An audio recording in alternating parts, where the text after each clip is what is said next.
Thousands of American women have obtained abortion pills online in the past 6 months, according to figures that highlight the escalating difficulty in accessing safe abortions on the ground.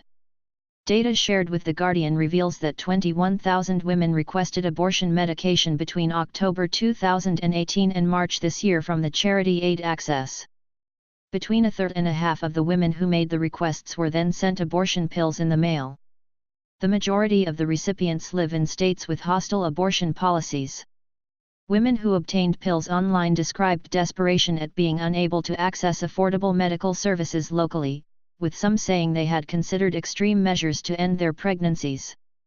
"The reality on the ground is already so desperate," said Rebecca Gompertz, founder of Aid Access, which provides online prescriptions for abortion pills that are dispatched to the U.S. by mail.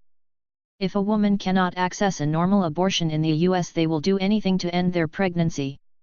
Last week, Alabama passed the first near-total abortion ban, with 4 other states passing bans in the early weeks of gestation, before most women know they are pregnant, threatening women's constitutional right to abortion within America. However, the latest figures suggest that clinic closures, prohibitive financial cost and requirements for in-person abortion counseling followed by a waiting period have already caused a drastic erosion of women's health services. Abigail Aiken, assistant professor at the University of Texas at Austin, who analyzed the Aid Access data, said, "We talk about this idea that Alabama might overturn Roe v. Wade. But even now there are so many women who have a right to abortion but they cannot exercise that right." Abortion is legal in all 50 U.S. states. Abortion bans in U.S. states are an effort by campaigners to overturn Roe v. Wade, a U.S. Supreme Court decision which provided women the right to an abortion up to the point a fetus can live outside the womb, or roughly 24 weeks. Since 2006, Gompertz has run the charity Women on Web, which enables women in countries with abortion bans to terminate their pregnancies through online consultations. Doctors at the charity prescribe the 2 pills mifepristone and misoprostol that will terminate a pregnancy within the first 10 weeks. The pills are sent to women from a pharmacy based in India. Gompertz launched the U.S. operation, Aid Access, last year after seeing a steady increase in demand, with about 6,000 requests for abortion pills between October 2017 and August 2018. 3/4 of requests came from states that have introduced strict anti-abortion laws, such as Alabama, Georgia, and Mississippi. Advertisement. The charity said it had also heard from women who said they were considering extreme measures, such as drinking alcohol or getting someone to punch them in the stomach.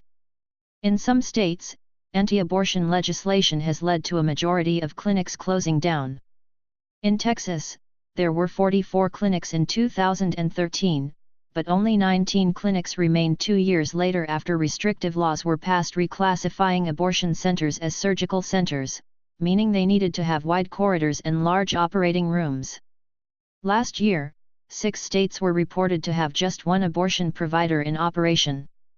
For people on a low income, the legal right to abortion is almost a moot point, said Aitken. Medical abortions before 10 weeks of pregnancy are similar to a spontaneous miscarriage and generally do not require follow-up care.